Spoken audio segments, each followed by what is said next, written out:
Hi family, it's Leo Sun, Taurus Moon, and we are back with another video. Let's go ahead and fix her locks. You know we got the scarf on today, but we still gonna fix her locks. Let's fix her locks, make sure they looking right, making sure my head is not giving you alien vibes. Okay, cool, we good. So today I'm going to be trying something a little different on my channel. I have this series in mind that I want to do, and it's going to be called Soul Connections 101. So we're going to be talking about soul ties, soulmates, twin flames, karmic relationships, all them different types of spiritual things. You know the vibes. So yes, today we're going to be talking about soul ties. Yes, we're going to be talking about soul ties. I know a lot of people have heard of it, but a lot of people don't know exactly what it is. And y'all might just think it's about sex, and it's a little bit more than that. So we'll get right into it now. A soul tie is a spiritual, emotional connection that you form with a person after some form of intimacy with them. This involves an exchange of energies where you exchange soul fragments, you exchange thoughts, you exchange feelings, vibrations, moods, and all those different type things. Your overall soul becomes intertwined with another person. And when I say intimacy, I don't necessarily mean sex. A soul tie can be developed through physical touch, talking to someone frequently, very intimate eye contact, through kissing, that exchange of energy through the kiss. A soul tie can be created through anything involving emotion, like any type of exchange that you have with another person involving some type of deep emotion. So a soul tie can happen within friendships. It can happen within relationships. A soul tie can happen between family members, cousins. A soul tie is not always romantic. Sometimes you can form a soul tie and not even really know what you're feeling. So how do you know if you have a soul tie? Well, first, you may be feeling very obsessed with a person. You may be constantly thinking about this person, constantly checking their social media. I want to say stalking, but we're not going to use that word. But pretty much just staying up to date with the person more than they're staying up to date with you. Okay, say you have a crush on someone, and every time you have a thought of that person, it brings you anxiety. Every time that person texts you, you're rushing for a text back, and you're just pretty much you become slightly obsessed with this person. And you just feel like they've become a part of you. That's the normal feeling. It doesn't always have to be where you're in a relationship with the person. You just have this soul connection, this emotional bond with the person, and you just can't get enough of them. And sometimes it can be very unhealthy to feel this way. If you have a soul tie with the person or with several people, you may notice that you have some behavioral changes. You may start to pick up their traits, some of their negative habits. You may start to listen to the same music as them. You may start talking like them. You may just do things that you don't normally do. My hotline is blinging, okay? Yes. But yeah, you may have an interest in things that you aren't normally interested in. You also may experience similar things as them. You know that you have a soul tie when you start to become obsessed with the person, when you start to feel like you can't live without that person. You check their social media every day, all day. When they text you, you're itching for a text back.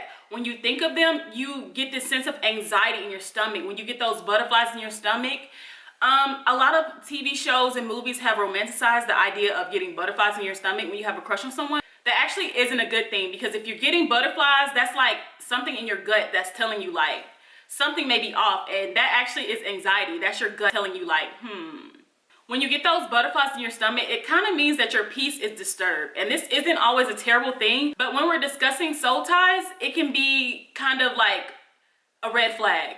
You may notice that you have similar experiences as this person. So something may have happened to this person and they become sad, and then all of a sudden you get away with sadness. Or something good happens to this person and they're very happy, and all of a sudden you become happy. You may leave this person, y'all may split, y'all may break up, y'all may not be friends anymore, but your energy is still tied to them. Usually when I talk about this topic of soul ties in regular conversation, people often ask, how do you break a soul tie? That's a very good question. I'm not a pro at soul ties. I'm not a pro at breaking soul ties. I have experience being in a soul tie, and I have experience breaking a soul tie. So I'll just tell you some of the tips that I've learned from being in a soul tie. First of all, breaking a soul tie is hard work. Okay, this is not something easy. It's kind of like a healing process, because you go through many emotions as you figure out which emotions are yours and which emotions are the other person's. A soul tie can be very unhealthy. It can be very toxic, and it can be very hard to let go. It can really create a very codependent relationship, which is also very unhealthy. I'm not saying that a soul tie can always be unhealthy, but most times it is. When you're trying to break a soul tie or just get over someone, period, the first things first is get rid of everything. Remove yourself from anything that has to do with that person. Get rid of all the gifts that this person's got you.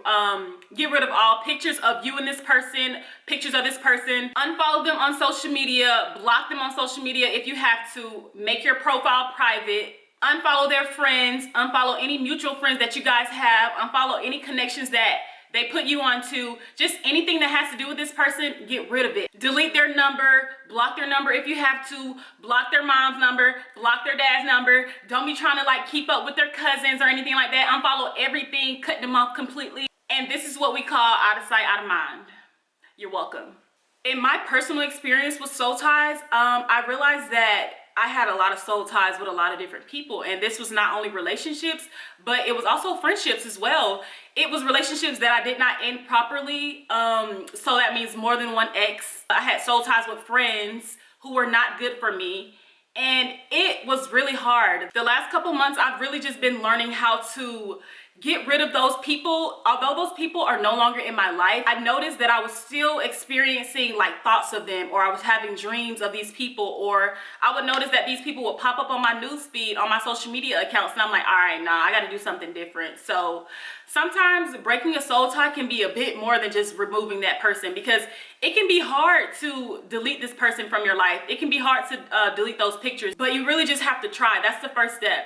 Sometimes breaking a soul tie can require more work than just deleting their information. So if you need to seek other ways of breaking a soul tie, you can either contact me or let me know below if you would like to know more about breaking soul ties, and I'll make a separate video for that. How do you prevent a soul tie?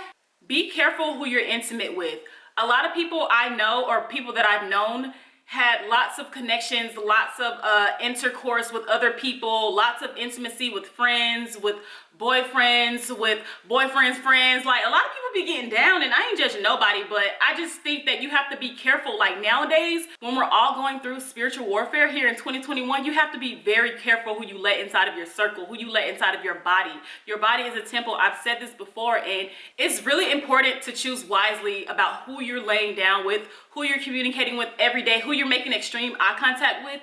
And these things may sound simple, but honestly, they make a huge difference. If you're not really sure how to listen to your intuition, or you're not really sure, or if you're like new to this whole like spiritual thing, or just listening to your gut, you should just try to pay attention to your body. The first thing is just listening to how your body feels when you're around certain people. I've said this before as well. If you're developing butterflies while you're around a person, that could just tell you that you have anxiety, or maybe you're just not comfortable with that person.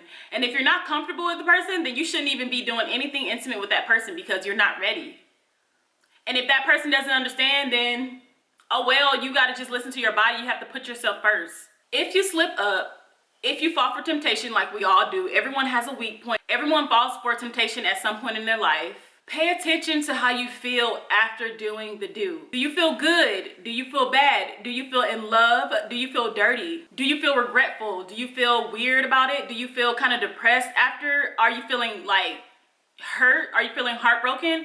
These are things to pay attention to. Soul ties can often leave you feeling like you're missing something, leave you feeling unwhole. And maybe that's what I was experiencing when I was discussing how I felt in my spiritual journey video. Maybe I was feeling unwhole because I had so many soul ties with different people, and I just didn't really know what was going on with me. I saw this quote on Twitter that basically describes what I'm talking about today. It says something along the lines of, before becoming involved intimately, ask yourself, is this act going to complement your existence and leave you feeling happy, whole, and divinely energized? Or will it leave you feeling drained, physically, spiritually, and mentally depleted? A soul tie can be a beautiful thing, but it can also be very detrimental to your mind, body, and spirit. So it's very important to understand what you're doing when you connect with people emotionally on a deeper level. This was an introduction to my Soul Connection series, and I hope you all really enjoyed this video. If you have anything to add, or if you have any questions about anything that I've discussed today, please leave a comment below. This is an open space to communicate about things that we don't understand. When you don't understand something, you ask questions. Thank you all so much for watching, and I will talk to you all next time. Bye, family. And you better be hugging me back, period.